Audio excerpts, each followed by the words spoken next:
कांग्रेस के वरिष्ठ नेता रिचपाल मिर्दा ने खुला ऐलान कर दिया है कि वो हनुमान बेनीवाल के खिलाफ चुनाव प्रचार करेंगे।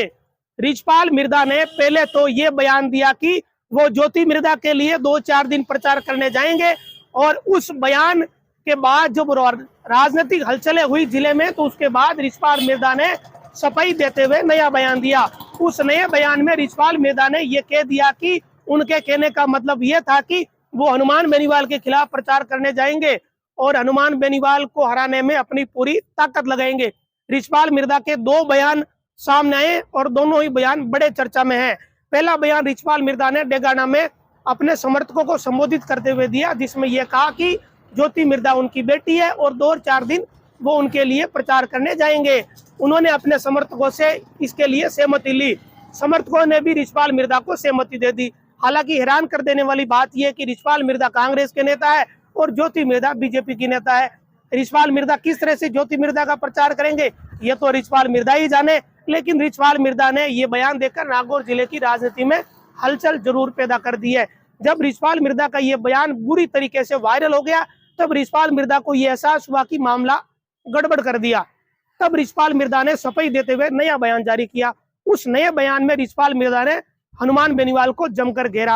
हनुमान बेनीवाल पर रिचपाल मिर्दा ने निशाना साधा और पुराने बयान को लेकर कहा कि उनके बयान का संदर्भ ये नहीं था, उनके बयान को गलत तरीके से लिया गया। उनके कहने का मतलब यह था कि ज्योति मिर्दा चुनाव जो लड़ने की बातें चल रही है उस बीच हनुमान बेनीवाल लगातार मिर्दा परिवार के खिलाफ बयान दे रहे, वो कांग्रेस के खिलाफ बयान दे रहे। ऐसे में वो हनुमान बेनीवाल को हराने के लिए अपनी पूरी ताकत लगाएंगे। ये बात रिचपाल मिर्दा ने अपने दूसरे बयान में कही और ये कह दिया कि वो मिर्दा परिवार को चैलेंज करते हैं, मिर्दा परिवार के बारे में बयान देते रहते हैं, वसुंधरा राजे के बारे में बयान देते रहते हैं, अशोक गहलोत के खिलाफ बयान देते रहते हैं। ऐसे में और उन्होंने ये भी कहा कि हनुमान बेनीवाल डेगना में आकर भी उनके दखल दे रहे हैं। ऐसे में वो हनुमान बेनीवाल के क्षेत्र में जाएंगे, चुनाव प्रचार कराएंगे और हनुमान बेनीवाल को हराने के लिए अपनी पूरी ताकत लगाएंगे। साथ ही उन्होंने कई तरह की और बातें भी रिचपाल मिर्दा ने अपने इन बयानों में कही। कुल मिला के जिले की जो राजनीतिक गतिविधियां हैं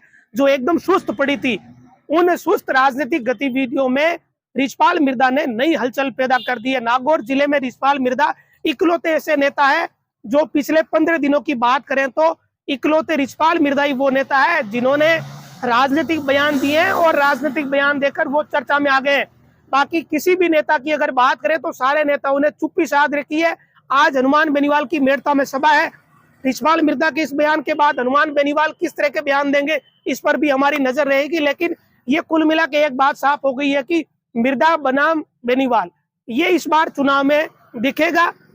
केवल ज्योति मिर्दा ही नहीं, हनुमान बेनीवाल को घेरने के लिए हो सकता है कि मिर्दा परिवार के कई सदस्य एक हो जाए और अब बेनीवाल को घेरने के लिए कई तरह की रणनीति पहले से ही बन रही है। अब बेनीवाल इनसे गिरेंगे या और मजबूत होंगे ये जनता को तय करना है, क्योंकि वोट जनता देगी। किस तरह के राजनीतिक हालात रहेंगे इस पर हमारी नजर रहेगी।